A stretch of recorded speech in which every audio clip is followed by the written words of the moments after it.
Bueno, como siempre, un gran gusto hablar en la academia con tantos buenos amigos y tanta calidad científica.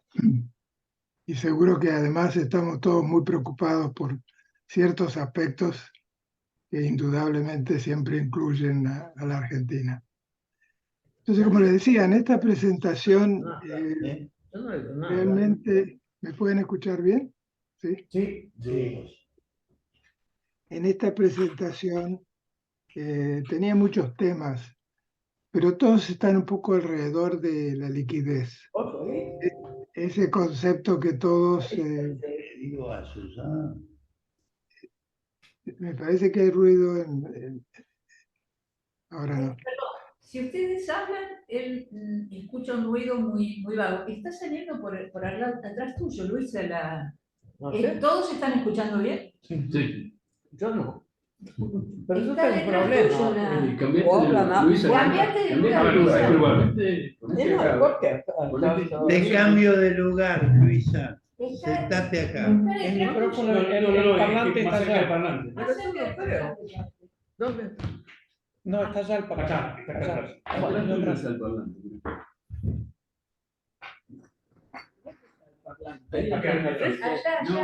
Acá, atrás. Rápido. Guillermo, te escuchamos. Perfecto, muchas gracias. Bienvenido, José Luis, ¿Por qué no que muteas te el has micrófono sumado. nuestro? Bueno, muchas gracias. Y si él Bueno, entonces, como les decía, el tema liquidez está en todas partes de esta presentación y que siempre hay su problema con ese tema porque todos sabemos más o menos de qué se trata, pero es muy difícil definirlo. Y en macro nos hemos pasado todo el siglo pasado y todavía hoy día trabajando con modelos donde la liquidez le llamamos algo como M mayúscula, la metemos ahí, hacemos, pero la M mayúscula como tal es algo que está fija, cambiará la demanda, pero la calidad de ese objeto, la naturaleza de ese objeto, es algo que cuando uno le enseña a los estudiantes, normalmente no se menciona.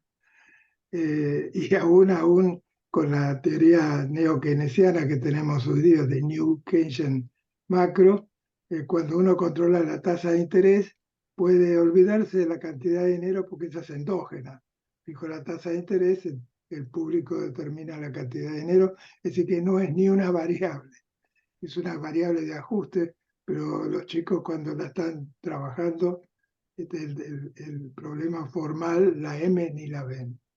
Mientras que cuando uno dice los problemas son de liquidez, los problemas vienen de la M. Entonces, si bien es difícil definirla, yo me he convencido por haber trabajado sobre este tema por tanto tiempo ahora que es algo que es peligroso dejarla de lado. Entonces, voy a empezar. Tengo dos grandes tópicos. El primero, que es grande para nosotros, pero chiquito, porque en el sentido que solo voy a ocupar dos slides, es un tema argentino. Está asociado con la dolarización, pero más directamente a bimonetarismo. Y voy a dar una opinión que es debatible, pero es importante que se debata. Lo veo muy importante si no somos conscientes de ese tipo de factores, podemos cometer errores serios e inesperados. Entonces voy a ver si puedo pasar. Ahí está. Entonces, perdón que defina las cosas muy claritas, pero realmente es importante en este caso.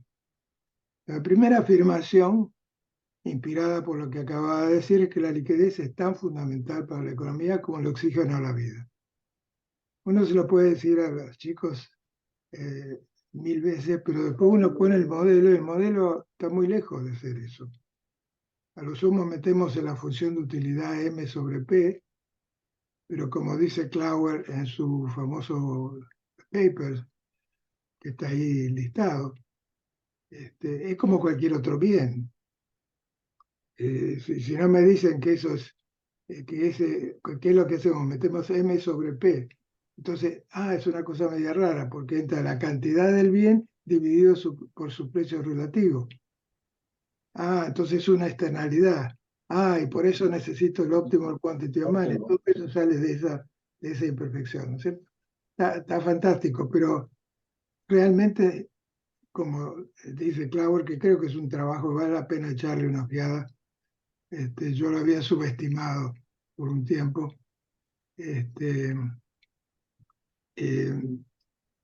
Si uno lo toma, se olvida de la importancia de la liquidez, entonces puede caer en modelos donde esos aspectos queden totalmente afuera. Y obviamente si uno piensa que la liquidez es la que está haciendo piruetas por ahí y nos está complicando la economía, con más razón. Bueno, entonces, yo lo que creo que es muy importante distinguir entre liquidez, sabemos ya de qué se trata, algo que se puede transar fácilmente reconocido, todo eso. Pero es importante, en el caso argentino, distinguir entre la liquidez y la liquidez transaccional.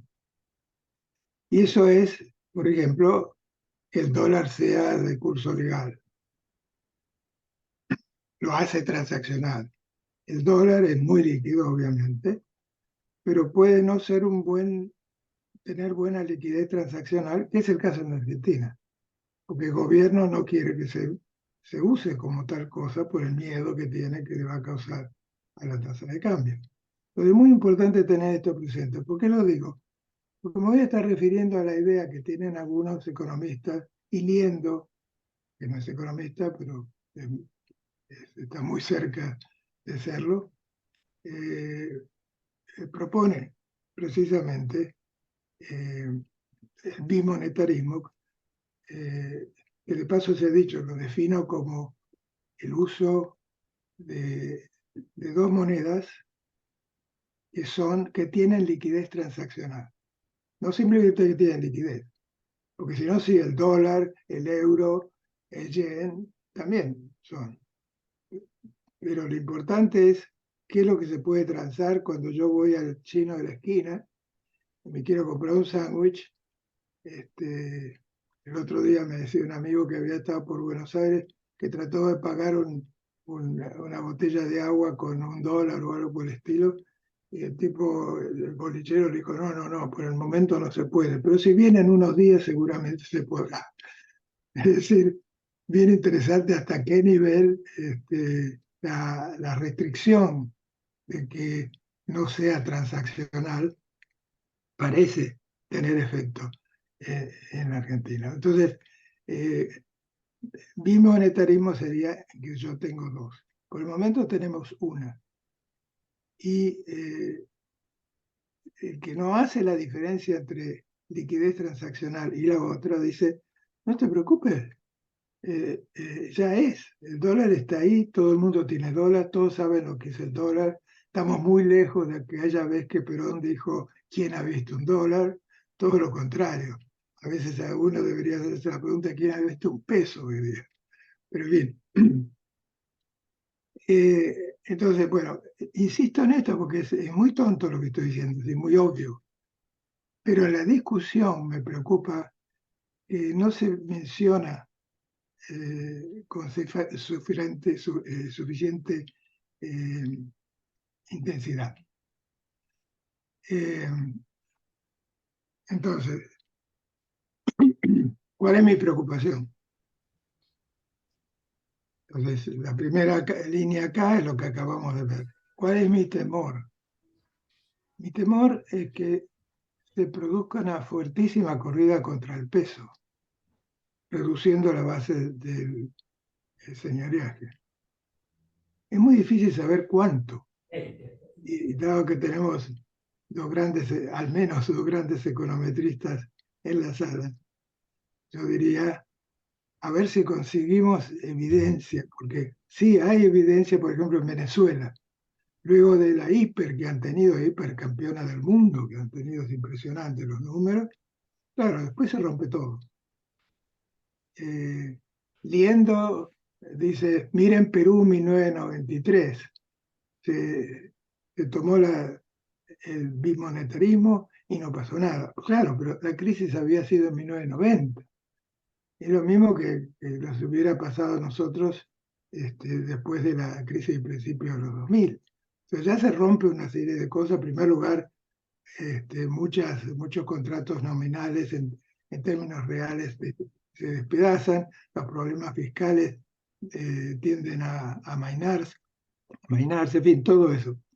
Pero que sería interesante ver experiencias donde así, fríamente, y desde una situación complicada como la que tenemos nosotros, porque si está todo tranquilo, no hay necesidad de preocuparse.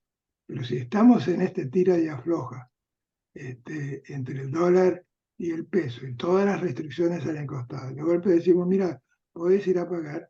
Yo me imagino el bolichero que dice, pagame en dólares, porque si me pagás en pesos tengo que salir a cambiarlo.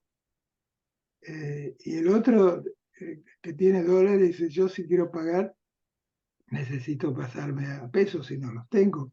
Es un inconveniente que se puede, como se dice en inglés, bypass, eh, con esto. Pero hacer esto, entonces, ¿quién va a querer tener pesos? Bueno, va a tener pesos. Mi preocupación encima es que va a haber un problema de distribución del ingreso.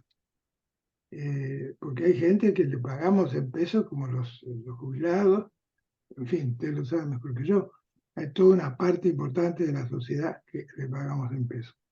Y una cosa también muy importante, que se baja en la base de ese impuesto inflacionario, ¿cómo va a ser el gobierno para pagar los salarios?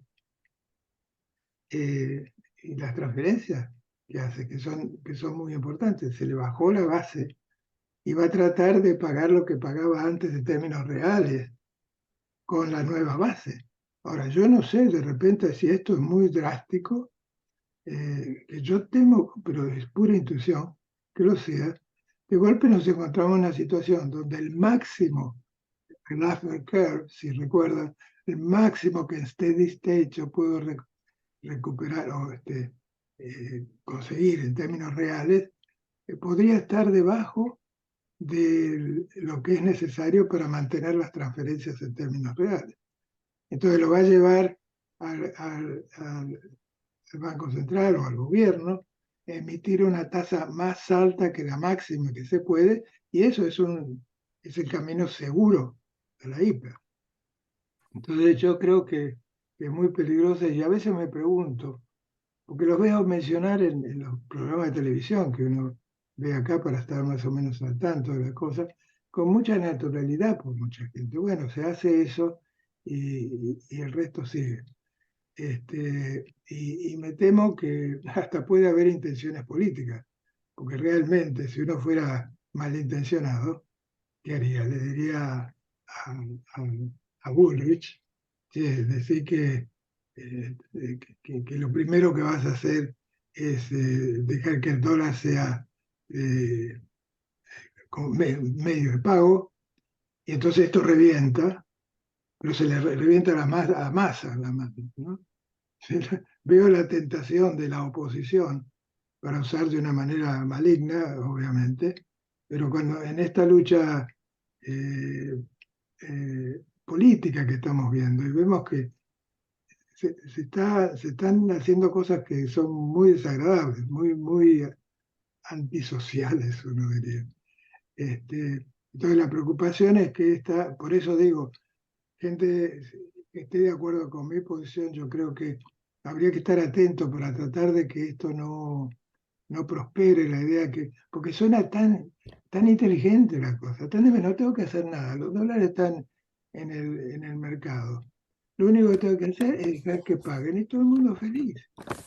Pero se olvidan de que seguimos pagando el impuesto inflacionario porque tenemos un déficit fiscal.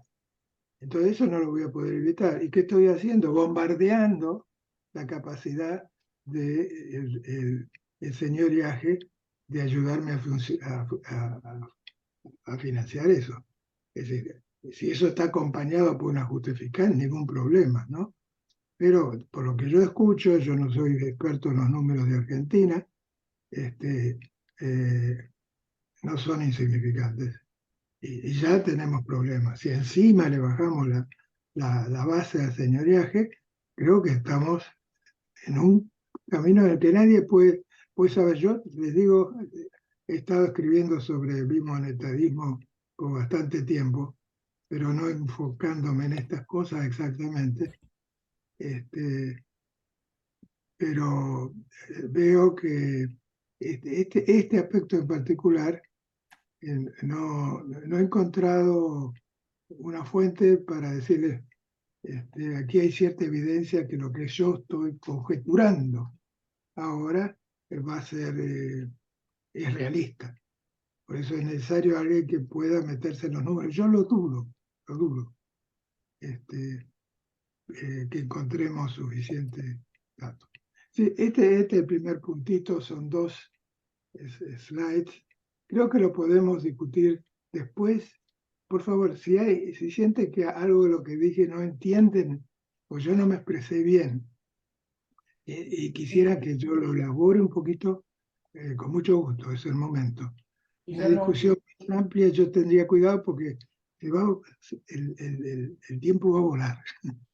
Está bien, Te hago una gracias. pregunta, Guillermo. ¿Cómo? Te hago una pregunta, Guillermo. Dale. Cuando hablas del legal tender, digamos, hay que clarificar un poco qué es lo que significa, ¿no? Porque uno puede pensar que vos querés permitir, o quiere permitir el uso del dólar a la par del peso. Por ejemplo, durante la convertibilidad, lo que estableció la ley de convertibilidad es que contratos hechos en una moneda convertible había que cumplirlos en esa moneda convertible. Ahora, el concepto del legal tender es que vos no te podés rehusar a que te paguen en la moneda que es legal tender. Entonces, la pregunta es el bimonetarismo. Cuando decís, bueno, vamos a darle el rol del legal tender al dólar, la realidad es que la compra-venta de bienes en la economía no está sujeta a un contrato. Entonces, ¿qué significa? Que el chino del supermercado fija los precios en dólares y vos tenés que, digamos, pagarlos en dólares. Podés ir en pesos, porque supuestamente el peso también tendría el valor del legal tender. O sea, que quiere decir que vos vas al chino y le decís, mira, yo te voy a pagar con pesos y me tenés que aceptar pesos. O yo te pago con dólares y me tenés que aceptar dólares. A mí no me queda claro que ese aspecto del legal tender, que es la obligatoriedad de recibir una determinada moneda, esté clara en estas propuestas de bimonetarismo. Yo veo que, creo que simplemente lo que están volviendo es algo más como la convertibilidad, que podés hacer contratos en dólares y que esos contratos hay que cumplirlos en la moneda en la cual estás haciendo. No estoy seguro si la parte transaccional que vos estás trayendo, si la tienen tan claro, porque, digamos, hay detalles legales no menores. No, bueno, yo en eso no soy un experto, pero lo que me viene a la cabeza es Uruguay. Pues vas a Uruguay a un supermercado, puedes pagar en dólares o en pesos si tienes la tasa de cambio ahí y no hay ningún problema. Estaba pensando en ese tipo de situación, pero me doy cuenta que están estas otras complicaciones. Pero lo que vos estás diciendo es un ejemplo en el cual el comercio voluntariamente acepta cualquiera de las dos monedas. El concepto de legal tender es que no se pueden rehusar a aceptar la moneda que vos le estás utilizando para pagar. Bueno, pero mira, seguramente hay aspectos ahí que hay que tomar en cuenta, pero Yo estoy pensando en un supermercado que te dice págueme en pesos o págueme en dólares. Él lo puede hacer. Es decir, ese tipo de bimonetarismo estoy, como la historia de mi colega que andaba en Buenos Aires y quería comprar la botella de agua. Él hubiera podido pagar por el equivalente en dólares. Eso es lo que me estoy refiriendo a ese tipo de cosas. Ahora, en cosas en las que tienen un fuerte, y no hay un contrato, particularmente es cuando ese tipo de transacciones, eh, eh, que son solo una parte, pero que tal vez las transacciones en dólares se hacen muchas veces debajo de la mesa. La gente anda con los dólares por la calle para pagar un departamento y cosas por el estilo. Hay un bypassing ahí, sin duda. Me estaba refiriendo al uso del dólar de forma cotidiana, del peso o del dólar, pero en el momento es difícil, entiendo, porque yo hace tiempo que no ando por allá, que, que uno tiene que tener peso para pagar.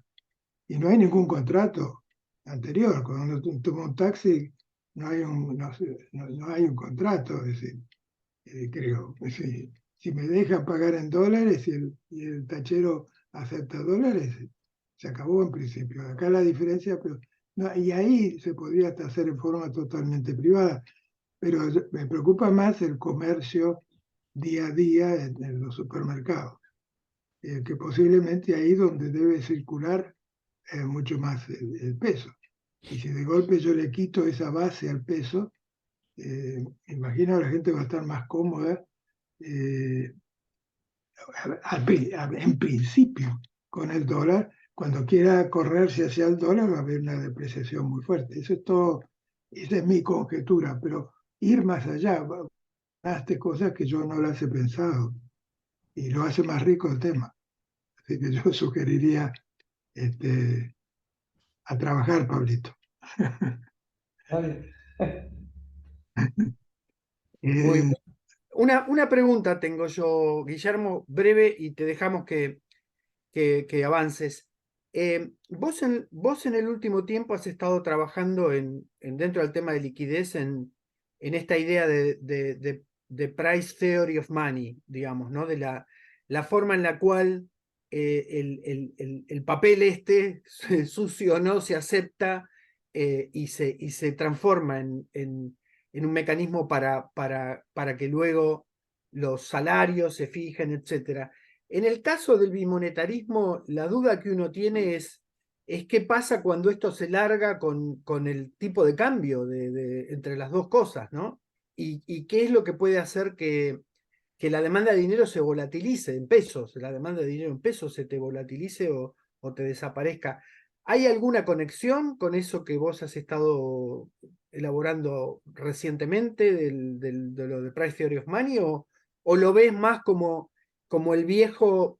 Yo me acuerdo en la época de la convertibilidad misma, hubo varios papers, aún me parece que eran papers de Carlos Rodríguez, Almansi y algunos otros, que hablaban de que en condiciones como las que vos mostrás respecto del punto de la curva de Laffer, te podías ir al demonio con una situación bimonetaria, de competencia de monedas.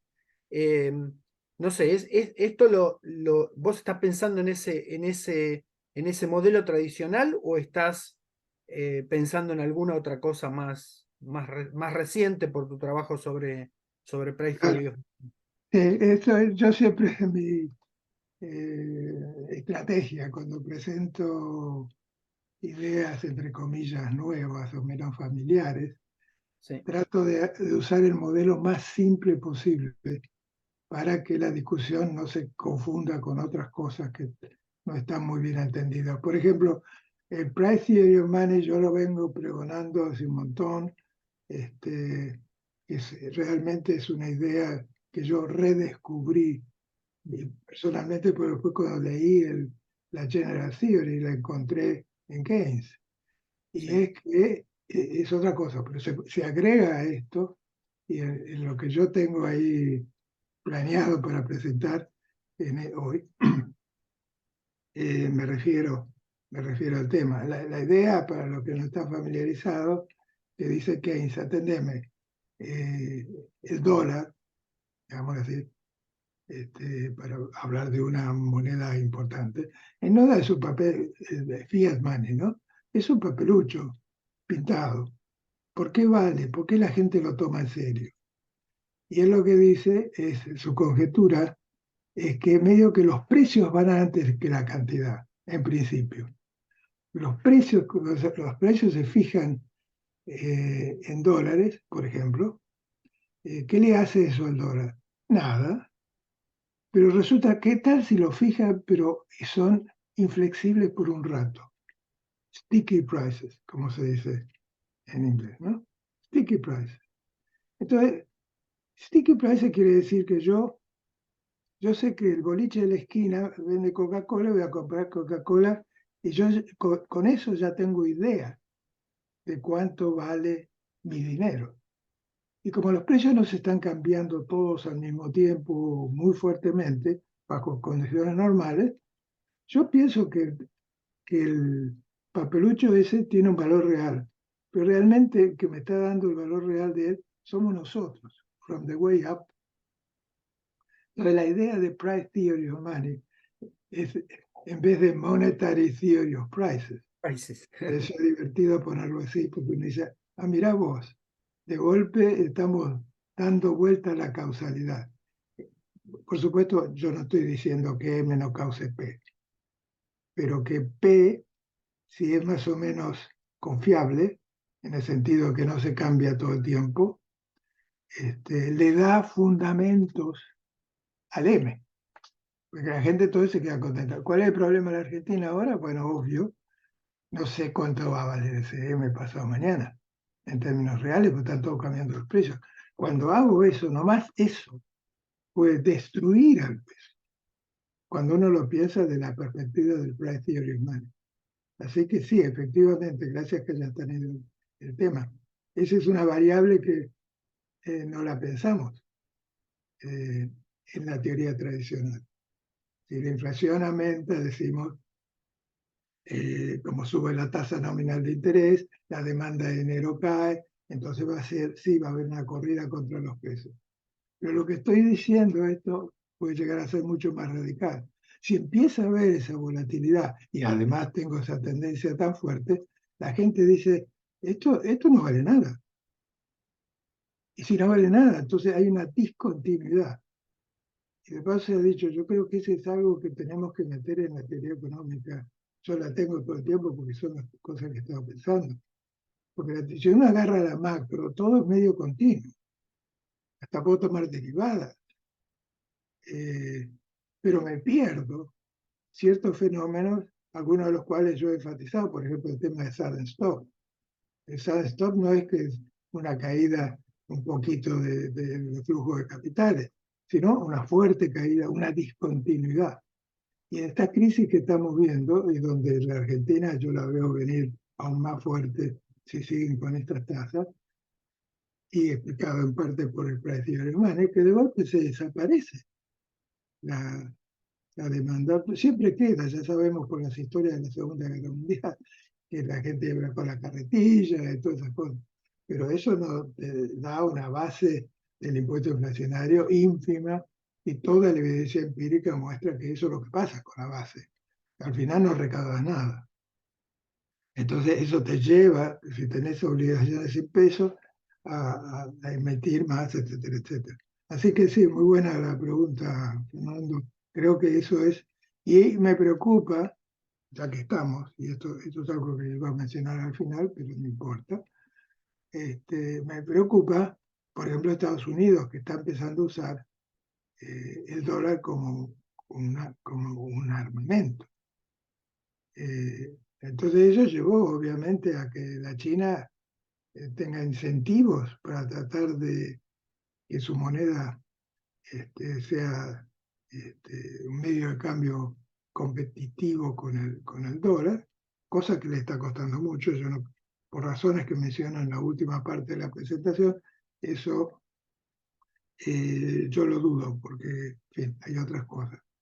que está en el camino. Pero de todas maneras, generan ese tipo de incentivos, y si Estados Unidos pierde esa herramienta, lo que se puede hacer, imagínense que el dólar de golpe, digamos, todo esto no sirve porque es tan volátil. ¿Y qué? ¿Qué sirve? No hay nada que sea obvio representar, que pueda reemplazar al dólar. El euro está recién nacido y el yen está muy metidito ahí en Japón y en Asia, no juega un papel equivalente. Entonces, a mí me da mucho temor que se empiece a jugar con una herramienta tan fundamental para el comercio mundial, como lo voy a mostrar, y hay trabajos del fondo, que gran 70% por lo menos de los comercio internacional se fija en términos de dólar. Es decir, ¿y por qué? Bueno, porque el dólar se confía en este momento, etcétera. Pero si yo empiezo a hacer locuras con el dólar, ya sea que se le vaya la inflación o que empiece a jugar para ganar una guerra, de repente pierde la guerra más grande del mundo y caemos todos. Es una externalidad.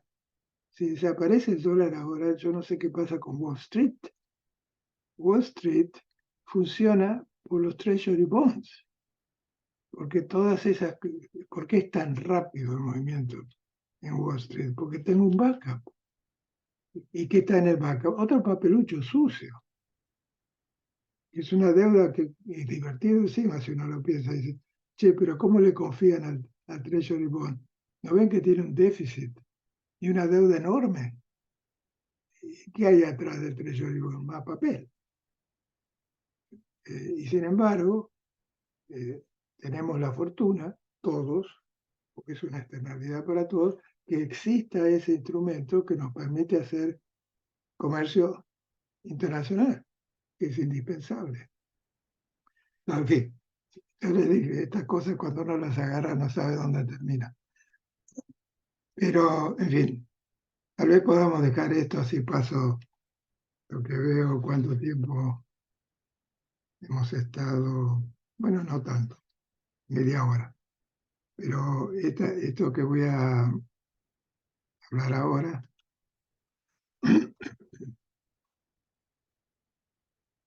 voy a chequear acá para ver mejor. Bueno,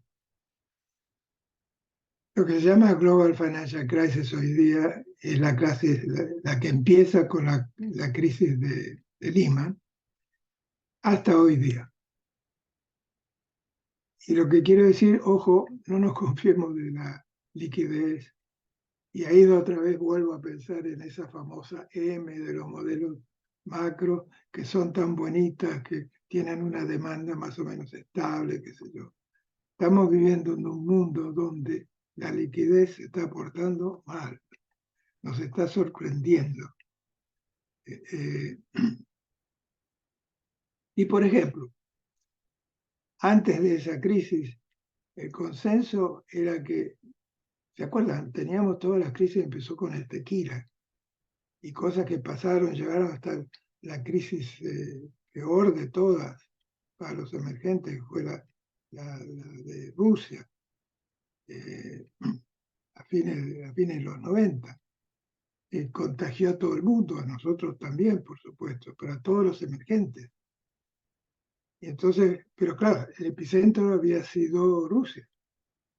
Y entonces uno se preguntaba, ¿qué pasaría, qué va a pasar el día donde la crisis estuviera centrada en Estados Unidos o en Europa, pero en Estados Unidos particularmente? Y la idea era, mira, es el fin del mundo, o algo parecido. No pasó, no solo no pasó, no fue muy bien. En primer lugar, vimos algo que no habíamos visto, una coordinación entre bancos centrales, que todos conocen, que compraron esos famosos toxic assets, que era lo que tenían los shadow banks y otras cosas. salieron masivamente a hacerlo, algo que no se había hecho antes, las cantidades son enormes, y funcionó. Fue un lender of last resort, que funcionó porque no hubo ninguna aceleración de la inflación. Parece ser que los toxic assets que se absorbieron, lo que produjeron ellos cuando se reconoció que habían perdido valor de mercado, aparece Estados Unidos y otros bancos y compensaron por eso. Entonces, cuando uno mira el M1 para Estados Unidos, luego de esa gran compra, el M1 no cambia prácticamente. Y la inflación no se aceleró. Realmente, como lo voy a mostrar después, la inflación se quedó a nivel de 2%, que era el target. Luego de aumentar, ahora lo voy a mostrar algunas. Bueno, ¿qué otras cosas buenas pasaron? Los interbank spreads, los emerging market bonds index también bajaron a su nivel normal. Fíjense que la crisis de Rusia a los emergentes les llevó 4 años recuperar, que el ENVI bajara a los niveles al principio de la crisis. 4 años. Y acá se hizo en un año, como vamos a ver. Aquí tienen los emergentes. Y acá son dos formas de definir el spread, no importa cuál. Bueno, viene con la crisis de Lehman, salta, este es el spread, ¿no? Como salta un montón, y al año ya estaba acá. Mientras que con la rusa llevó 4 años. Y lo que muestra la importancia del lender of last resort. Y de paso se ha dicho un chivo sobre algo que estamos trabajando con CLAF. Pablo es uno de los miembros y otros. Es un Emerging Market Fund, un fondo. Los emergentes no tienen como clase financiera, no tienen un prestamista de última instancia. Tenés el fondo, pero el fondo no es un prestamista de última instancia, ¿no es cierto? Es muy diferente a un banco. Entonces, esto es una prueba muy interesante del efecto positivo que tiene, que tuvo, en este caso, Estados Unidos y compañía, al operar como prestamista de última instancia, cosa que de paso vimos también con COVID. Y ahora vamos a seguir. Bueno, y también en términos de crecimiento, esta curva media rojiza es los emergentes, la línea, esto es GDP growth, crecimiento del GDP, y vemos que la línea azul o algo parecido, que son los avanzados, cae fuertemente, cerca del 4%. Como consecuencia de la crisis. Mientras que los emergentes caen, pero siempre positivos, y luego se recuperan muy rápido. Entonces, ese es otro aspecto muy importante. Y lo que pasa es que no lo hemos institucionalizado. Estas cosas han pasado porque Dios quiso. No teníamos un sistema organizado así. Y es precisamente por eso que hoy día en este grupo de clase estamos tan preocupados de dónde estamos ahora. Que ahora, ¿se acuerdan? Después antes del 2008 nos preguntábamos qué va a pasar si Estados Unidos es el centro del problema. Ahora ya no nos preocupamos porque lo vimos cómo pasó en el 2008 y cómo pasó ahora recientemente con el COVID, que también salieron como locos, pero en este caso, como les voy a mostrar, como realmente locos, con el COVID. Entonces ahora la pregunta que uno se hace, vuelvo a repetir, en vez de decir qué pasa si en Estados Unidos la próxima crisis, si Estados Unidos es el centro de la acción, la pregunta ahora es qué pasa si la próxima crisis se centra en los emergentes, porque acabamos de ver que gracias a que fue en Estados Unidos, hubo lender of last resort, prestamista de última instancia. Entonces, esa es la pregunta, y es lo que nos ha motivado al grupo de CLAF a decir, bueno, pensemos si no podemos crear un instrumento, lo que sea, que opere un poquito en ese sentido. No es para esta charla, uno de los líderes en ese tema lo tenemos con Pablo Guidotti, que es uno de sos parte de este grupo. Bueno, como vemos, sí, todo eso es sorprendente. Este es, que tienen acá es M2 en Estados Unidos como proporción de productos. Es decir, cuando sube esto, sube la demanda de dinero, empujada por la oferta de dinero en ese momento. Y es muy interesante cómo esto venía cayendo, la demanda de M2, y esto pegó un salto enorme. Y se parece al bicho que le llaman el Loch Ness Monster, que creo que nadie vio. Pero me gustó porque tiene dos cosas. Primero tiene el hump acá, parecido a lo que estamos viendo acá. Y segundo, está lleno de agua alrededor, si se refiere a la liquidez. Entonces, bueno, eso es lo que hicieron. Hoy día estamos teniendo problemas y nadie habla de esto. Entonces, primero habría que entender qué diablo fue esto. Bien, y aquí hay cosas para las que yo tengo una conjetura, pero que no se pueden ignorar. Y se las voy a mostrar en un momento. En primer lugar, fíjense la expansión, el lender of last resort en Estados Unidos. Esto es la deuda federal que tienen los bancos de reserva de Estados Unidos con respecto al GDP. Esta es la crisis de Lehman. Aumentaron 10%. Esta COVID, 10% más. Uno se pregunta, ¿este es un banco central independiente? Si en la Argentina hiciéramos algo así, diríamos, no, no es.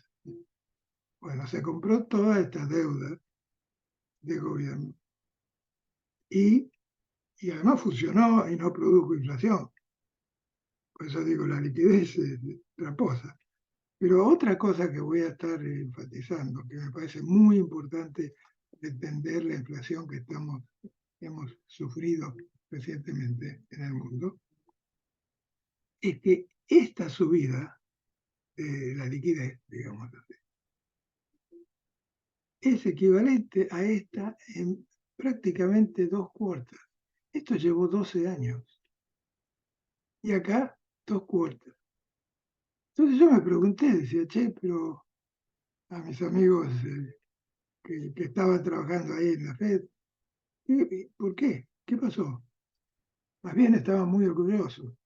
Es decir, ¿sabes qué? Esta subida fuerte la pudimos hacer porque teníamos todas las regulaciones que fue necesario activar para producir esta subida acá. No es fácil crear money. Entonces hay que tener decretos, cosas, formas de funcionar que estén aceptadas ya, entonces uno las usa rápidamente. Y lo que hicieron es precisamente eso. Eso es running behind the curve, como se dice en inglés. Miro para atrás. ¿Esto me funcionó? Sí, funcionó bárbaro. Ahora de repente tengo una crisis que parece que tiene se parece a una crisis financiera, pero no lo es, porque no fue eso. No se cayó ningún banco, no se destruyó liquidez. Hubo un problema físico, que es diferente. Si yo voy al médico y le digo, tengo un dolor de cabeza y me da algo para la cabeza, y después le digo que tengo un dolor en el hígado y también me da otro geniol o lo que sea, la primera cosa que hago es cambiar de médico. Y eso se llama running behind the curve. Y eso es lo que yo siento con toda claridad, que lo está haciendo la Fed, porque ayer estábamos escuchando a alguien que había estado en Bretton Woods, en Jackson Hole, y donde llegaba a la conclusión que lo que dijeron en Jackson Hole no sabemos cómo llegamos a esto y cómo salimos de esto. Y a nadie se le ocurre, el tema que voy a enfatizar en un momento, que lo que hiciste con la cantidad de dinero no tiene precedentes, es unprecedented. Esto está todo dividido por el GDP, así que son todas comparables estas cosas. Esto es unprecedented. Y nadie, el otro día estamos en Colombia con un seminario que hacemos con Banco Central, y yo decía, y nadie habla de eso, y nadie habló de eso. A pesar de que yo insistí, que la cantidad de dinero, volvamos al modelito simple. Esto es lo que pues, ahora en un momento les voy a dar. Bueno, acá lo que les decía, hicimos todas esas cosas hasta 2020. Y fíjese, el 2% andaba por ahí. Había la preocupación es que estábamos debajo. Esto es extraordinario, luego de esa expansión tan enorme de liquidez. Estamos por acá. Viene esto, nos mandamos ese chiste y miren lo que pasó. Y todo el mundo dice, uy, ya no es lo mismo que acá. No, pero no es lo mismo. Vos sos parte del juego, Fed. ¿Cómo que te sorprende? Vos sos el que tiró el tiro, que posiblemente provocó eso. Pero esto no es un tema que yo haya visto discutido. Está siendo todo esto tan discutido que puede ser que yo no esté al día. Entonces, aquí está la cosa que uno quiere explicar. ¿Por qué la inflación llegó al target antes y de repente pasó esto? Entonces aquí, por eso digo Curiosity and Curiosity, siguiendo el libro de Alice in Wonderland. Discúlpeme, doctor Calvo. Sí, Hay alguien acá que le quiere hacer una pregunta. Guillermo, el gráfico anterior está más claro, pero ¿cuánto bajó la inflación desde el 2020? Porque cierra en dos cuadros, dos gráficos para atrás, cierra en 2020. Y yo me pregunto si no cayó fuertemente. No, el anterior a ese. ¿Ok? esto es lo que compraron los bancos del Banco Central de Estados Unidos.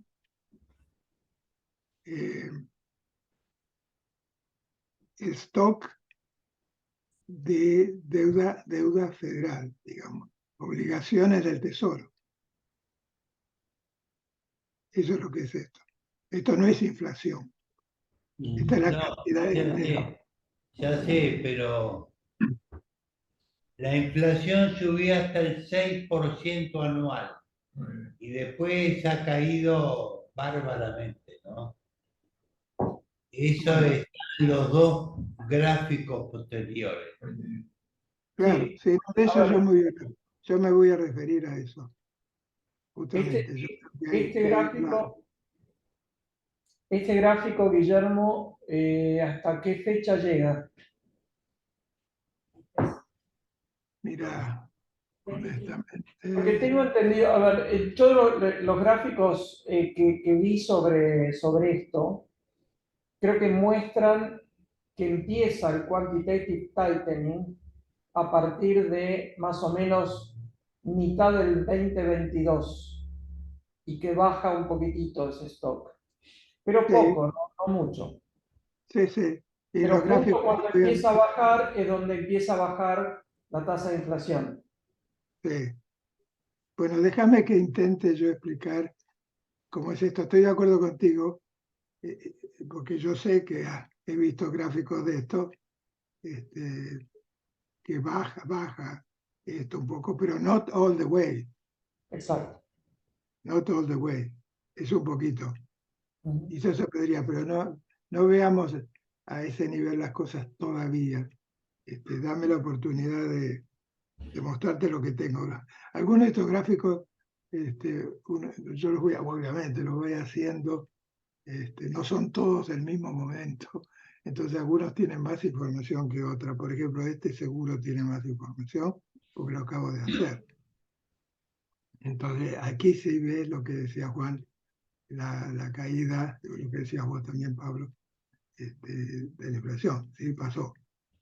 Entonces, pero a ver cómo voy a tratar de explicar todo esto. Déjame que intente. Por ahora voy a mostrar cosas. Y en principio decía, ¿ahora con qué te viniste?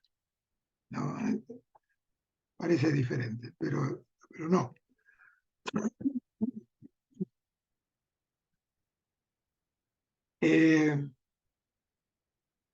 Este fenómeno yo no lo he visto mencionado. Y es un fenómeno muy curioso.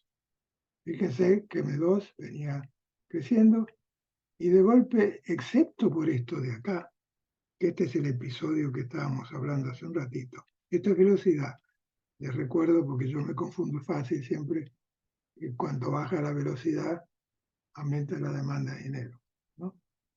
Entonces, esto que está pasando acá es una fuerza deflacionaria y que excepto aquí está bastante alineada. Uno puede hacer regresiones y los coeficientes salen significativos, todo eso, pero no quiero tocar ese tipo de temas. Pero lo que ven es esto.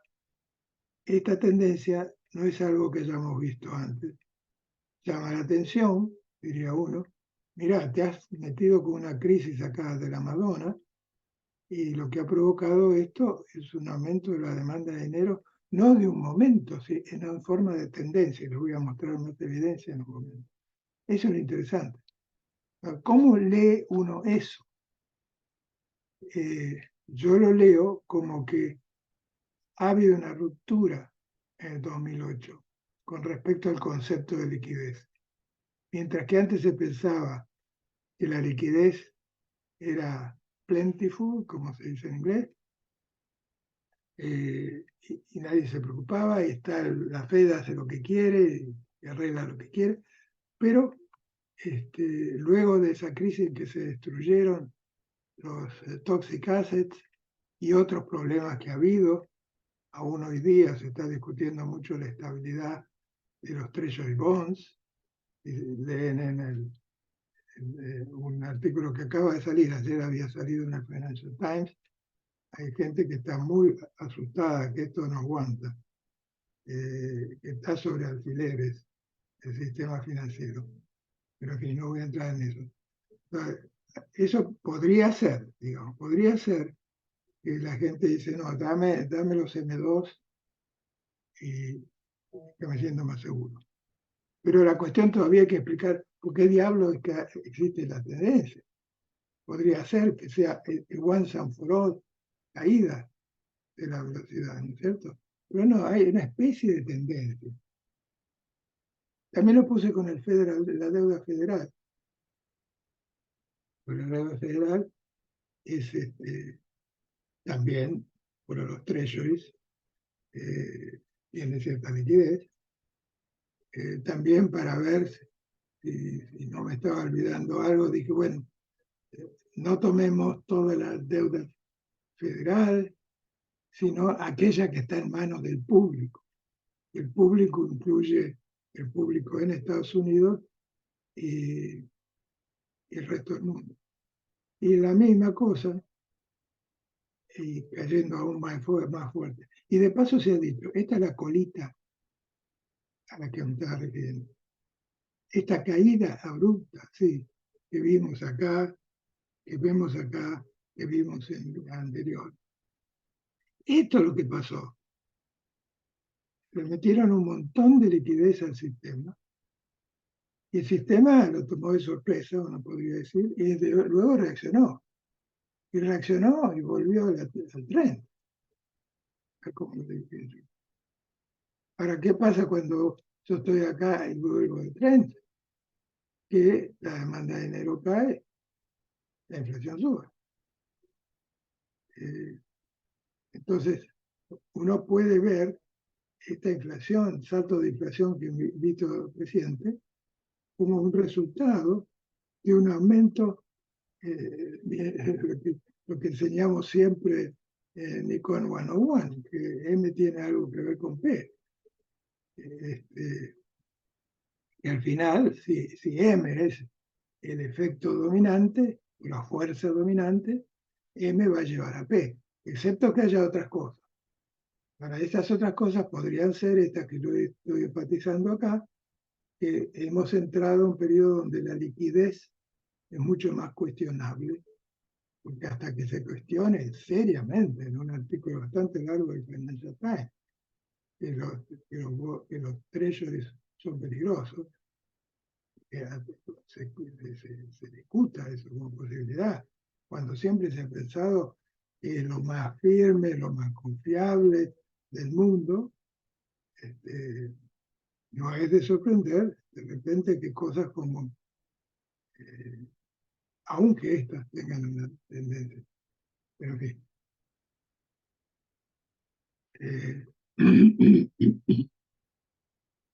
Entonces, para el euro también se ve, para el M1, pero no lo veo tanto para el M3. No quiero entrar en tema porque yo creo que el euro, el análisis del euro se hace más difícil porque el euro es un nuevo jugador en el mercado global, porque el euro se creó hace poco, relativo. Así que muchas de estas tendencias que significan mayor demanda de euros de alguna manera, pueden estar relacionadas con el hecho de que el euro es una moneda nueva y se toma como la nueva. Así que no quiero perder tiempo sobre esto. Yo ahora voy a dar una explicación. Y el nombrecito es Liquidity Deflation, algo con lo que yo ando jorobando hace tiempo. Después, al final de esta presentación, hay unas referencias y con mucho gusto un artículo se los mando, si les interesa. La Liquidity Deflation es algo que yo he discutido, pero ahora me alentó a volver a este concepto. Liquidity Deflation, para saber a dónde vamos, tiende a explicar, ayuda a explicar por qué la demanda de dinero fue subiendo, esa tendencia que yo les mostré. Y la idea es que cuando hay falta global de liquidez, la liquidez del dinero para mí es función no solo del dinero que yo tengo y del valor real en términos de commodities que yo tenga, sino de si mi vecino tiene dinero. La demanda de mi vecino me importa. ¿Por qué? Porque la liquidez total no es infinita y estamos cerca de un problema de liquidez global. Entonces, ¿qué significa? Que es una externalidad. De golpe todos decimos, uy, yo quiero estar más líquido. Estamos todos igual, y dimos un paso adelante igual y miramos para el costado y decimos, che, pero mi vecino ahora está más líquido como yo. Entonces yo sigo teniendo el problema que tenía antes de hacer esa movida. Entonces eso le va quitando liquidez al dinero marginal que yo pongo, y eso pasa una vez y otra vez, y entonces la gente sigue hasta que por ahí voy a un steady state. Entonces, liquidity deflation puede ayudar. Entonces, como digo acá, esto se aplica especialmente cuando total liquidity es limitante, es binding. Entonces, esto es lo que decíamos. Entonces, eso quiere decir que en estas condiciones, aumentar la oferta de dinero X%, aumenta la liquidez en menos de X%, porque tiene esa externalidad de los que están alrededor mío. Y acá hay un paralelo con algo que seguramente todos conocemos y ayuda también a saber que no estoy diciendo una total locura, que hay antecedentes para otra cosa. Yo digo, el liquidity deflation es equivalente a lo que pasa con los status goods, si se acuerdan. Son aquellos bienes como tener un auto nuevo en la cuadra donde yo vivo, el vecino tiene eso, entonces viene mi hijo y dice, che, qué lindo el auto del vecino, y yo entonces veo que nos sentimos más pobres porque él pudo comprarse el auto, entonces nos terminamos comprando el auto. Entonces, el punto es, cuanto más mi vecino consume de estos status goods, peor me siento. Entonces, ¿qué me lleva? A comprar más. Pero sin necesidad, eso no necesariamente va a llevar que voy a recuperar la liquidez que yo tenía. Voy a seguir también con problemas. Entonces, esa necesidad de liquidez, ese drive por más liquidez, se logra hacer efectivo, pero solo parcialmente. Entonces, eso puede seguir, no para siempre. Hay un steady state en el modelo formal que estoy escribiendo en estos días. Entonces, si ustedes quieren decir, bueno, ¿qué es liquidity deflation? Es un liquidity grinder, que lo había traducido al español como, como una moledora de liquidez. Es decir, cuando todos estamos preocupados por la situación de liquidez global, y todos los días lo estamos viendo, y lo vemos en la crisis última de bancos en Estados Unidos y el Credit Suisse, etcétera, que la liquidez sigue estando ahí y es escasa.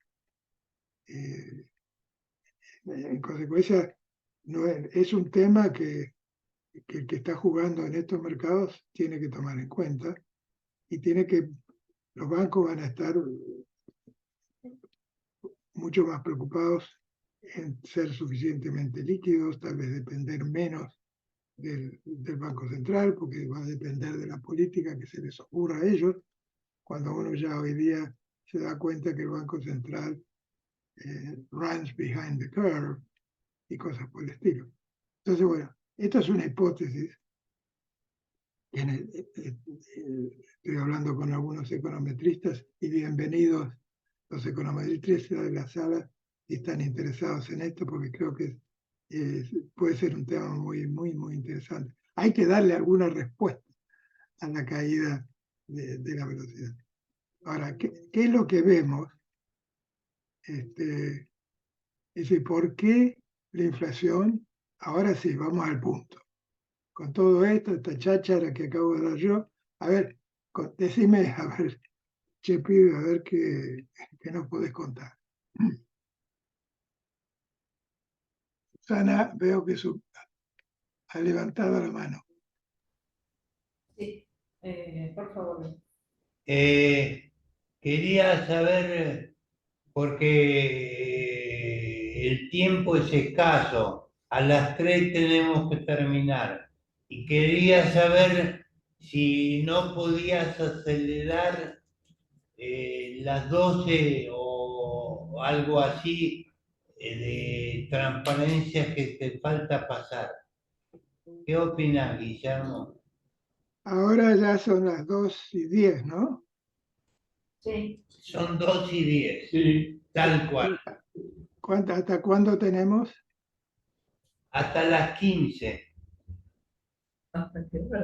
No, yo estoy terminando con esto, prácticamente. Ok. No hay problema. No. Bueno, Entonces, bueno, sigo. Entonces, lo que he determinado es que si uno cree en la liquidity deflation, que se aplica a muchas cosas, así que después les paso el artículo, es una fuerza antiinflacionaria. Y digamos, pura intuición nomás. Es decir, el hecho ha desaparecido. Yo lo único que está haciendo esto es decir, mira, hubo una crisis de liquidez en el 2008, ¿no? Pusimos un montón de liquidez arriba y toda la cosa funcionó bastante bien. Entonces, ya está, ya arreglamos el problema. Ese problema lo arreglaste, pero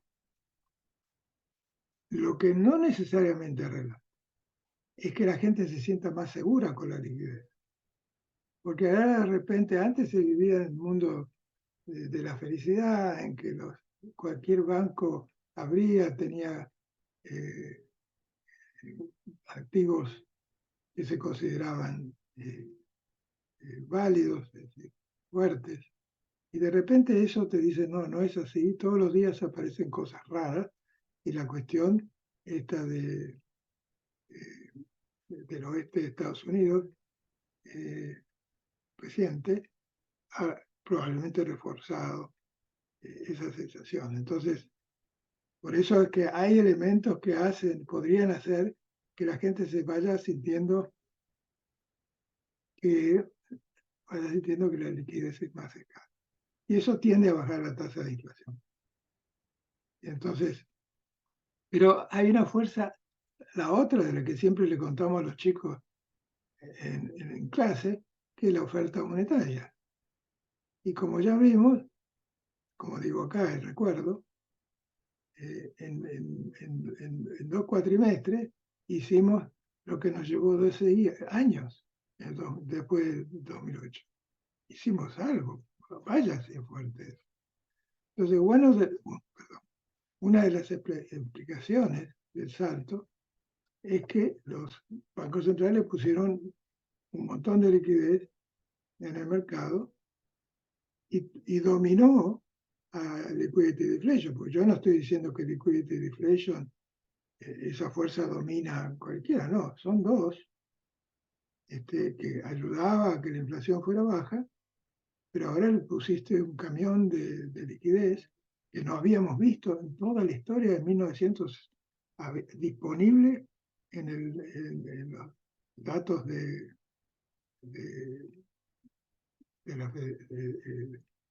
que se publican hoy día en FRED. Es decir, una cosa excepcional. Y nadie habla de eso como una posible causa. Y lo que se ve, efectivamente, que aumenta la velocidad, primero tomó a todo el mundo de sorpresa, tal vez pensando todos, mirando para atrás, bueno, vuelven a hacer lo mismo, volvemos, olvidándose que la enfermedad era otra en este caso. Era una enfermedad del real output, no la enfermedad de la liquidez. Entonces yo pongo un montón de liquidez ahí, no arreglo el problema del output, ¿cierto? Porque el problema del producto era que teníamos un bicho dando vueltas por ahí que mataba gente, que no desorganizó el comercio global, etcétera, etcétera, bien conocido. Esos son temas reales. Yo no le puedo meter, es como en la Argentina que estamos haciendo ahora, que creemos, parece ser que el gobierno cree que un problema real de mala adjudicación de recursos, etcétera, se arregla poniendo más platitas. Bueno, eso te dura un ratito, y si no dura, que es lo normal, me esperaría, se va a ir por inflación. Entonces, actuamos para el diablo, pero por supuesto los bancos centrales nunca reconocen que ellos se equivocan. Entonces, yo lo que veo es que la oferta le ganó a la demanda de lejos y dando lugar a esto que se menciona con frecuencia, que la Fed está running behind the curve, va atrás de la curva, cuando debería estar adelante de la curva. Vamos a ver si tengo más acá. No. Ahí acabo con esta parte y podríamos discutirla Después está Dollar Dominance, que ya un poquito la discutí al principio, pero si nos queda tiempo y a ustedes le quedan paciencia, y lo hacemos después. Pero quisiera parar acá para ver si hay preguntas.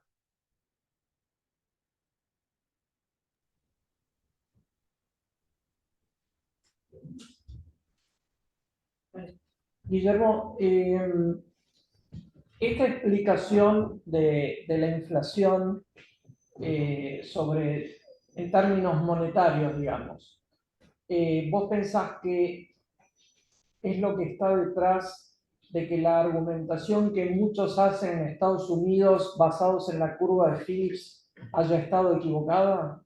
Donde mucha gente decía, para bajar la inflación necesitas tener un mayor desempleo, recesión. A mí siempre me pareció bastante mala esa explicación si pensamos que es un fenómeno fundamentalmente monetario. ¿Estás de acuerdo? Yo tiendo a estar de acuerdo, a pesar de que soy el autor de la New Phillips Curve.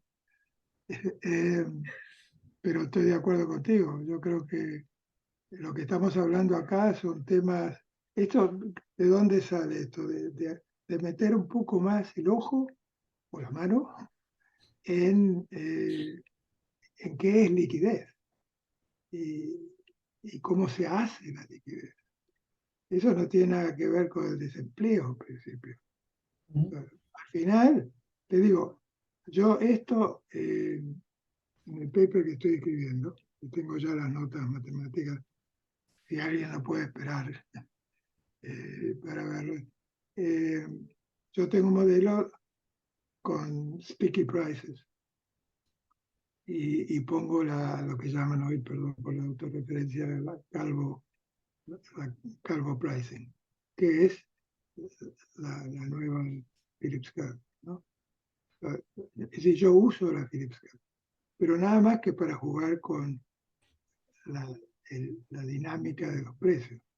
Pero las fuerzas que me mueven ese modelo son estas que estábamos discutiendo.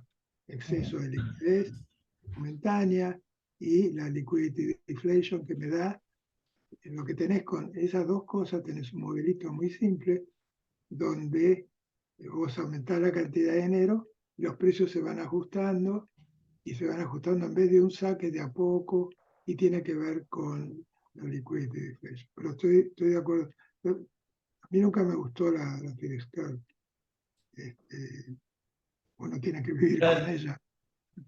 Otra Pero pregunta.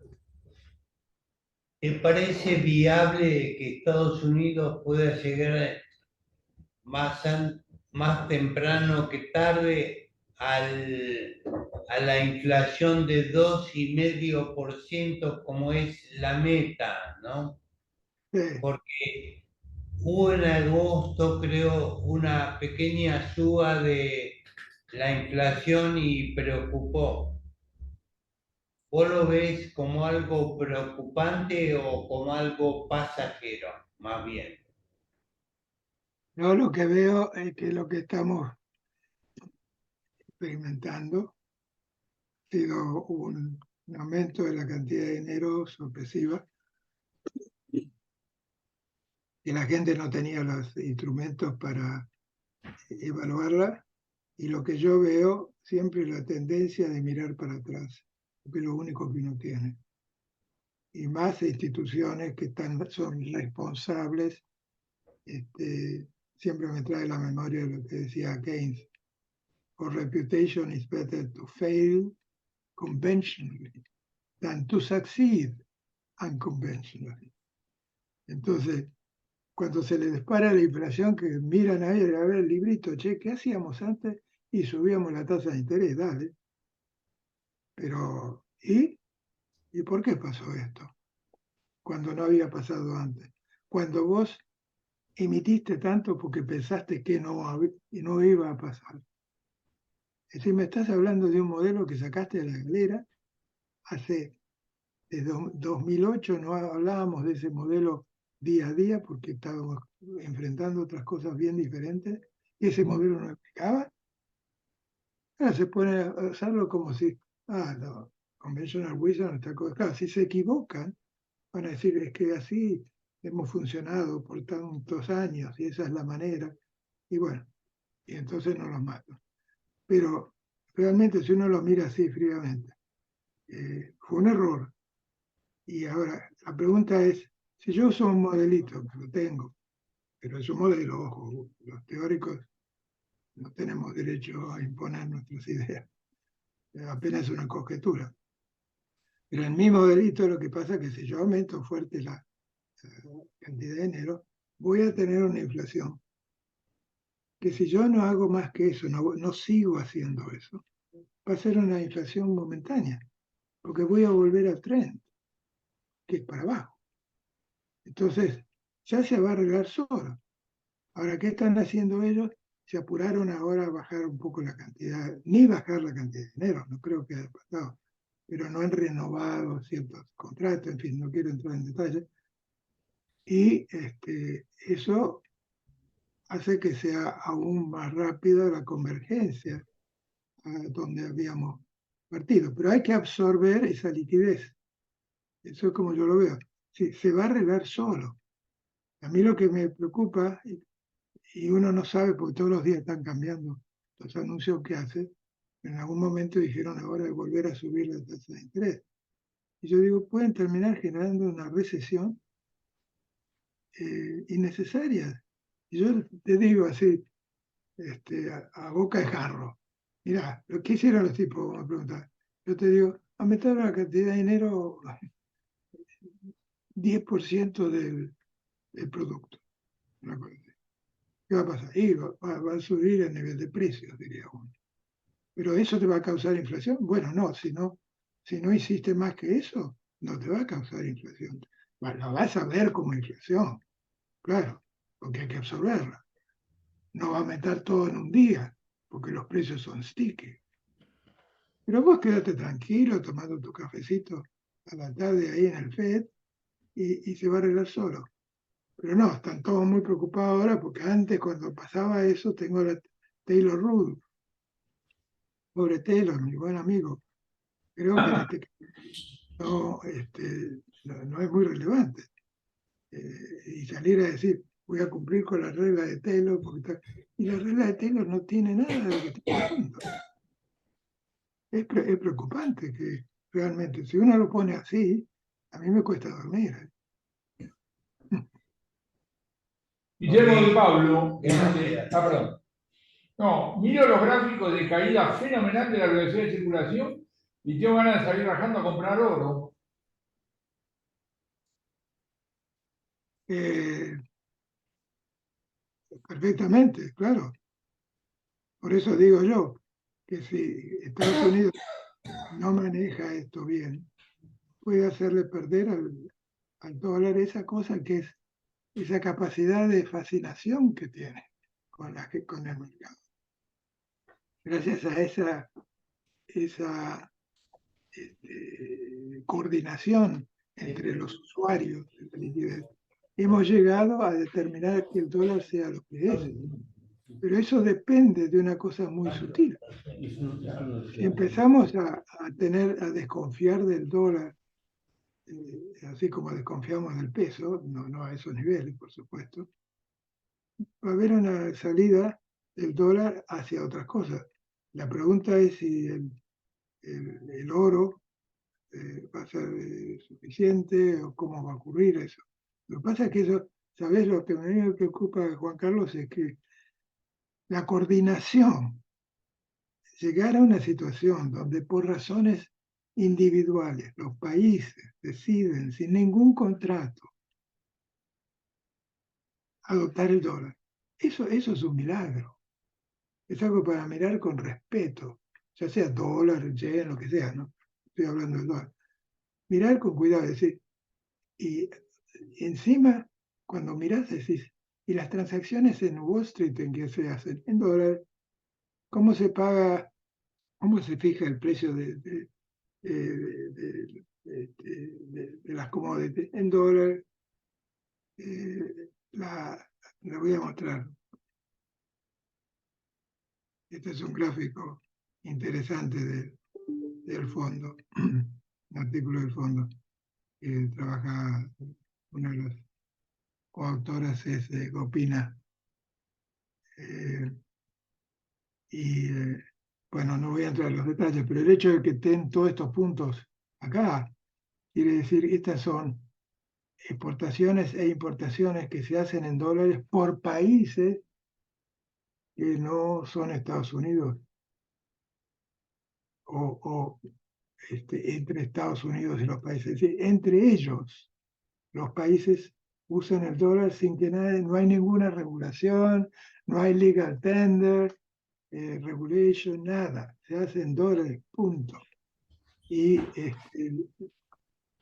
sí, acá no tengo los datos, pero estas transacciones en dólares son más o menos 70% de las transacciones mundiales, las mundiales, las de comercio, ¿cierto? Y el 30% otro por ciento. Pero eso cuenta un montón y por eso es que las Treasury Bonds te sirven como colateral, porque los precios están en dólares. Pero las Treasury Bonds te sirven. Ahora, ¿qué está pasando hoy día? Y después voy a ver si me acuerdo de mandarles la nota. La gente que está metida bien en el mercado está siguiendo, esto puede reventar y dan razones que te hacen pensar. Entonces sí, claro. Ahora, ¿dónde va a migrar esto? ¿Sabes? Eso es lo que me preocupa. Vos tenés razón, vos me podés decir, bueno, chao, yo de ahora en adelante no tengo más dólares debajo del colchón, voy a voy a comprar oro y me quedo. Eso lo decís vos, o yo, pero el punto es para que sea realmente líquido eso. Vos ahora vas a comprarte un pancho y le vas a pagar con una monedita de oro, el tipo no sabe lo que estás haciendo, no lo vas a poder usar. Entonces vas a perder la liquidez, excepto que el resto del mundo, o una parte importante, diga esto es líquido. Y ese paso le está costando, por eso le está costando tanto a la China. La China hace todo tipo de contorsiones para mostrarse que es muy linda. Pero creo que en términos de moneda internacional, por lo menos en las reservas de los bancos centrales, debe ser 10%. No hay nada. Y ahora no ha logrado nada con eso, porque está ese problema de coordinación. Y a veces uno tiene cosas que uno, como el dólar, que uno debería decir, felicitémonos y tengamos una entidad internacional que nos ayude a que el dólar o algo parecido siga funcionando. Porque si eso se destruye por alguna razón, es peor que una bomba atómica. Directamente no van a poder hacer ningún comercio. En fin, medio larga la respuesta.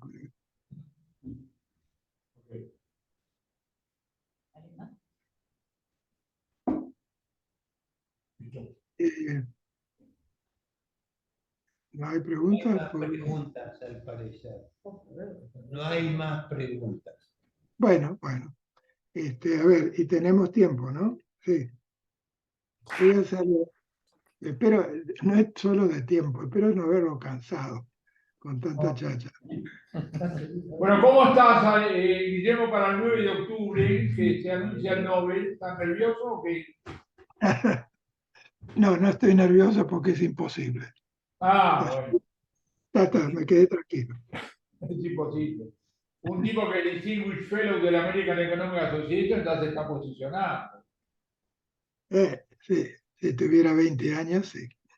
Espero que siga saludando, ¿eh? Ojalá que se den los deseos de Juan Carlos. Ojalá. Te lo mereces Bueno, muchas gracias. abiertamente. Muchas gracias. Bueno, pero pasemos a lo importante. Dollar dominance, lo digo en pocas palabras. Se ve que ya domina a cierto nivel y aparece la Price Theory of Money de Keynes, que fue divertido porque yo la estaba pensando independientemente y siempre cuando veo una cosa media rara en macro, yo digo, a ver, ¿qué dijo Keynes? Y lo encontré. Y les aseguro que nadie lo conoce. de los que yo he chequeado Y no con me él. visualizo. Entonces, lo que él está diciendo que el hecho de que los contratos estén fijos y los salarios sean estables en términos de dinero, es decir, sticky price, juega un papel importante en atraerle al dinero una liquidez tan alta. Es decir, él dice, price setting makes liquidity. Qué lindo, ¿no? Lindo como idea. Digo. Entonces, pues siempre ponemos la teoría cuantitativa medio nos ha llevado, contra la cual yo no tengo nada, a saber pensar de una manera indebidamente parcial acerca del dinero y los precios. Pero cuando uno piensa que estamos hablando de fiat money, que no son papeluchos pintados, lo que le está diciendo somos nosotros, los consumidores, los productores, los que le damos valor. Y le damos valor por una cosa que normalmente en la profesión se piensa como que es una distorsión, sticky price, ¿no? Que sería bueno no tener sticky price. Y esto está sugiriendo tener cuidado, porque eso puede ser que con mercados completos sea válido. Pero si vos necesitas un papelucho para pagar o una entrada en un contable en un banco, ¿no? Cuenta bancaria, son instrumentos muy primitivos financieros.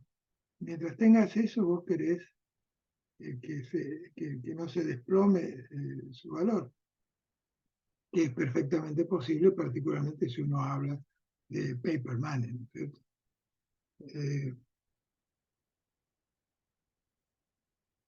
Entonces hay una serie de cosas que salen de acá, por eso digo, price setting es equivalente a el que te da, cuando uno habla de Estados Unidos, a veces uno dice, bueno, ¿por qué vale tanto el dólar? ¿Por qué es tan estable? Cosas por el estilo.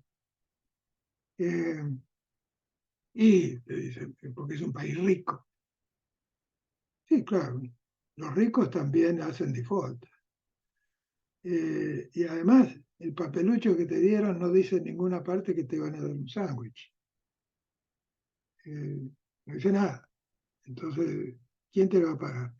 Además, la deuda que tiene Estados Unidos es enorme. Y vos pensás que te va a pagar los billetes que vos tenés en el bolsillo en términos de sándwich. Bueno, realmente estás en otro mundo. Entonces, ¿qué es lo que hace que esa cosa valga? Y el Price Theory of Money dice, ¿sabés qué? El tipo el chino de la esquina es el que hace que, no, lamentablemente la Argentina es un mal ejemplo, pero es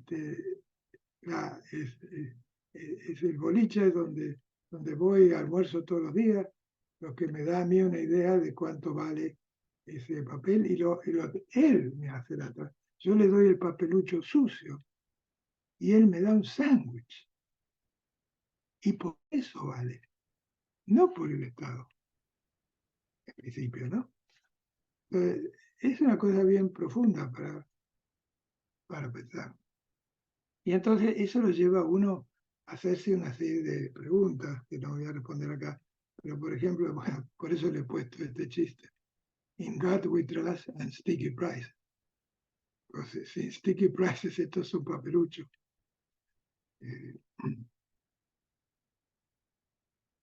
Y hay ciertas conjeturas, por ejemplo esta, que es interesante. Las cryptocurrencies en particular. Porque muchas veces se pregunta, pero decime, pero Bitcoin, qué sé yo, no va a reemplazar al dólar, se hablaba mucho de eso. Este slide, que lo debo haber escrito hace años, yo digo, no va a ser un contender importante con el dólar hasta que los precios no se fijen en Bitcoin. Y eso es muy interesante, que yo veo que la gente, no sé por qué diablos, no se menciona, así porque yo siempre anticipé que eso cualquier día se reventaba, y el Bitcoin reventó, y después vuelve a la vida, pero no tiene bases, porque no tiene precio. Ahora, hay unos instrumentos que tienen precio, perdón, que tienen dólar atrás, y eso puede cambiar las cosas. Pero tal como aparecieron, que pareció un milagro, ahora nomás armando esa cosa que ande sola, entonces, no, lo que hemos visto es una volatilidad infinita. Después, esto ayuda también al tema de floating exchange rates, que puede empeorar un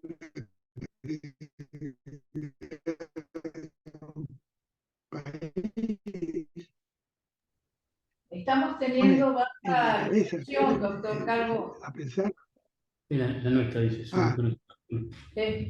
Estamos teniendo un problema acá en Buenos Aires, así que la última parte, la última frase no la escuchamos. Esta, ¿ahora me escuchan? Ahora sí. No, una conjetura así, no quiero perder esta porque es importante, creo. Pero díganme en el momento que no escuchen bien y paro. Lo que se llaman cryptocurrencies, como era el Bitcoin, como es el Bitcoin, que no tiene, yo digo, si no, los precios no están fijados en términos de Bitcoin. Entonces no tiene el apoyo del price theory of money de Keynes. Y cuando mira eso dice, bueno, entonces, ¿cuál es el backup de esos bitcoins? Y no hay. En consecuencia, puede tener cualquier valor. Y yo siempre, hace tiempo pensé, esto no garantiza la estabilidad de esta moneda. Y es lo que hemos estado viendo, una volatilidad enorme, porque realmente no hay ninguna garantía, no hay nada atrás de esta cosa. Y ahora estaba refiriéndome a esta otra cosa, floating exchange rates en los emergentes. Las monedas de los emergentes son como bitcoins afuera de Estados Unidos y de Europa. Entonces, si yo digo que tengo floating exchange rates para contratos internacionales, eso es más o menos que te voy a pagar con Bitcoin. Guillermo, Es un caso extremo. Espérate un segundito. Enseguida estoy contigo. Entonces, se ve dos cositas. Primero, que para reforzar la tasa los pesos, digamos, que hacen los países, compran reservas. Es decir, le están dando el backup con reservas internacionales, con dólares en particular. Esto muestra que es interesante, es decir, que en principio hay un paralelo entre esto y lo que llamamos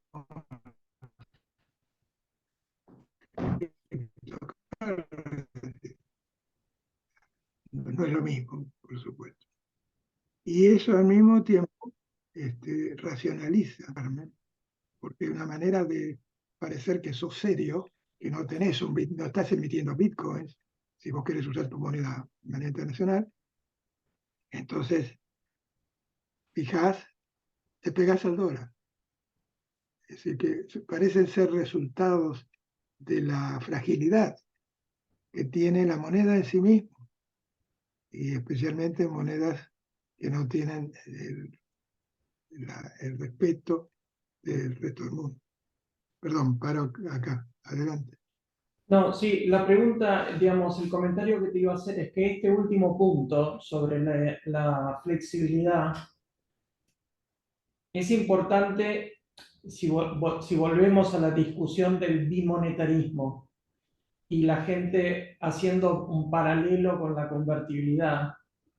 Digamos, si si permitís el uso de dos monedas con un tipo de cambio fijo, es distinto que si lo haces con un tipo de cambio flotante, ¿no? de alguna manera, porque el tipo de cambio fijo te permite un poquito el efecto del price theory of money. Sí, sí, le estás dando un backup con algo que tiene reconocimiento de valor Ujú. en el mundo. Esa es una garantía. Sí, exacto. Interesante. Otra pregunta, Guillermo. ¿Se considera peligrosa la acumulación de deuda que ya superó el 300% del Producto Bruto Global? ¿Es un tema de preocupación o no está en la lista de preocupaciones? ¿O estás hablando deuda de quién? Estados Unidos. Deuda pública y privada. Deuda pública y privada, sumado toda, tiene ese nivel. ¿Para el caso argentino decís? No, a nivel global. Los A últimos nivel global. fondos. Sí. Bueno, eso se está hablando, obviamente, porque ahí tenés, es otro tema de liquidez. ¿Cuán líquido es esa cosa? Por eso, en ese sentido, liquidity deflation es un concepto interesante para tener presente, porque si, bueno, eso antes uno hubiera dicho, mirá, si la deuda de los países ricos, está bien, todo es creíble, pero ha aumentado tanto. ¿Y por qué es que aumentó tanto?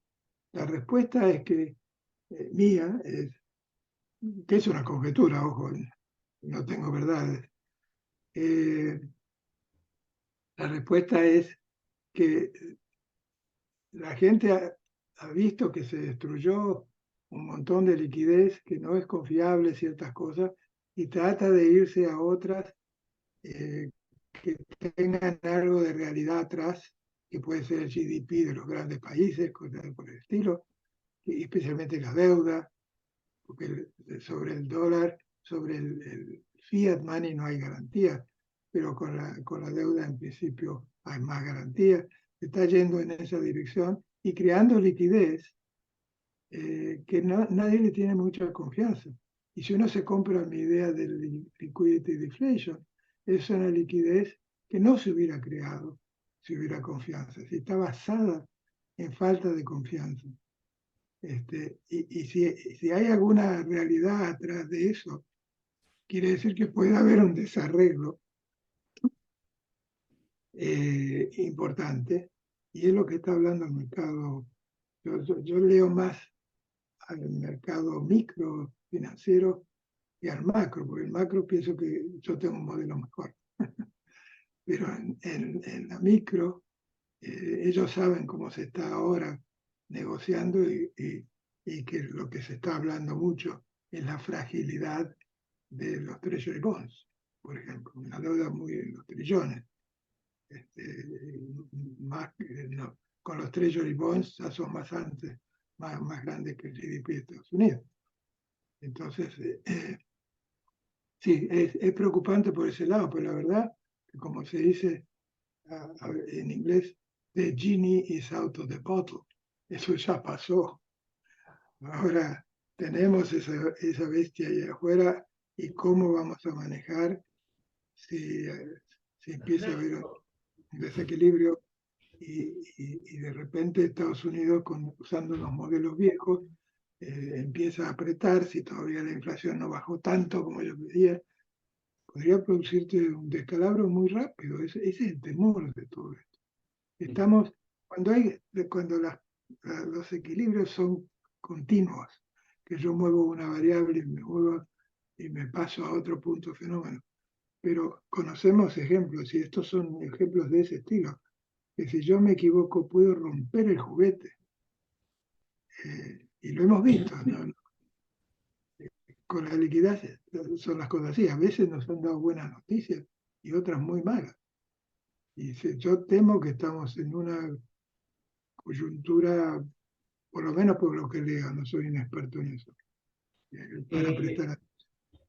Yo hago un comentario con respecto a la pregunta de la deuda. Ok. Digamos, Me alegro. y la stickiness.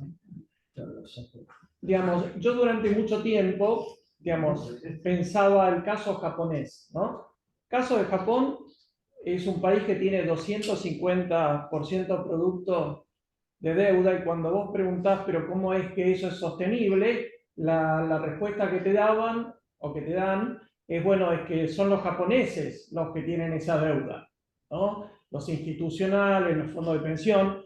Entonces, claro, es una especie de economía cerrada en la cual yo pensaba, bueno, el que tiene los bonos piensa que es rico, nunca le demanda realmente al Estado que le pague. Y el Estado, por consiguiente, piensa que su deuda es sostenible y refinanciable. Entonces están todos felices, se están mintiendo unos a los otros.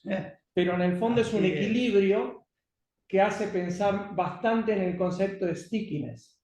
Donde en la medida en que nosotros creamos que el precio de la deuda es sticky porque digamos, es un equilibrio que está ahí, ¿no? Que también puede evaporarse.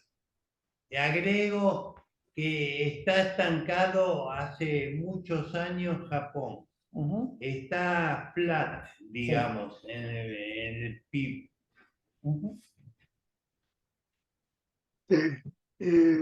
Bueno, yo de Japón lo que conozco es un poco los ensayos que ha hecho mi colega Takatoshi Ito, Taka Ito, como lo llamamos. Aquí. Y les paso algunos papers que tengo, donde ellos hacen el cálculo que hacemos todos, realístico, que además se está cayendo la población, con todas esas cosas, que al final la demanda de deuda pública, ellos lo van a querer realizar para comer. Y cuando hacen esos cálculos, nos ve que van a tener un shock, van contra una pared. Pero por el momento, curiosamente, no sé qué clase de stickiness estamos hablando. Es muy interesante, ¿no? Lo que hace que es una clase de stickiness como es el peronismo en la Argentina. Uno no sabe por qué existe, pero se sigue reproduciendo, a pesar de todos los problemas que hemos tenido con eso. Y bueno, y en este caso resulta que todos felices porque nadie ve la evidencia de que esto no cierra. Pero el trabajo de Taka y otra gente te lo dicen abiertamente. Y Taka, divertido, porque Taka era uno de los candidatos a ser el nuevo presidente del Banco de Japón. Y él había escrito ese tipo de cosas. Quiere decir que en la cúpula del poder saben eso. Y sin embargo eso no pasa a la gente. Curioso. Quiere decir que la política domina la economía, y es lo que hacen los políticos. Dicen cualquier pavada ahí afuera, y esas son las realidades, quote unquote, de las que termina hablando todo el mundo. Un price theory of debt. Bueno, no sé si tengo más acá. Muchas gracias, Guillermo, por toda la sabiduría que nos has compartido. Por favor, un placer para mí. Gracias. Nos seguimos viendo. En cualquier momento. Y espero que Juan Carlos de Pablo tenga éxito en su predicción, porque sería muchísimo. No estoy seguro, Yo tampoco, pero te deseo que te lo ganes porque sería muy bueno para la Argentina y muy bueno para vos desde ya. Y muy bueno para la economía, la ciencia económica, ayudaría mucho. Así que tenemos todas las fichas puestas en vos. Bueno, no me eches la culpa después, ¿eh? No me eches la culpa. No. Bueno, un placer verlos. Que estén todos muy bien. Hasta pronto. Chao, Guillermo. Muchas gracias. Muy bueno. Un Chao, placer. buenas tardes. Bueno, chao, Sara. Este fin de semana, no sé, le pregunto, ¿cómo se me está